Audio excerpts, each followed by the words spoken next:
Amici, buona giornata a tutti dalla redazione di Media Sport TV Europe per il nostro approfondimento odierno. La notizia del giorno, naturalmente in primo piano, la crisi del Napoli Calcio culminata con l'esonero del suo allenatore Carletto Ancelotti, nonostante la vittoria l'altra sera al San Paolo contro i campioni belgi del Genk per 4-0 e il passaggio del turno in Champions League agli ottavi di finale.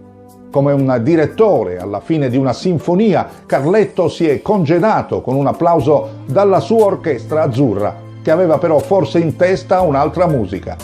Un'ossessione ha abitato dentro il corpo del Napoli Calcio in questi 18 mesi, impedendo al riformista Ancelotti di completare la mutazione genetica della squadra.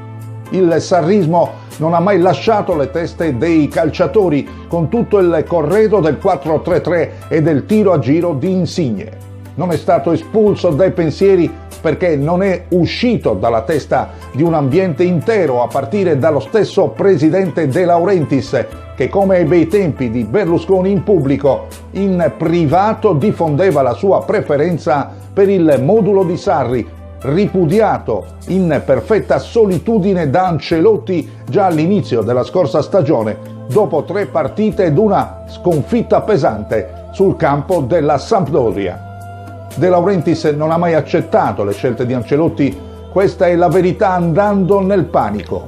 Ha avuto paura di fidarsi tra Insigne ed Ancelotti, ha così scelto Raiola e insieme a lui Mendes, rinunciando al coraggio e alla diversità di questi anni. Che allora torni pure il 4-3-3, ma è sempre stata la capacità di leggere più spartiti e interpretarli a marcare la differenza tra un'orchestra e una banda di paese.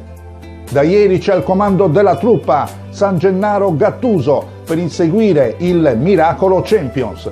Da Carletto a Rino nel tentativo di scalare anche la classifica di Serie A.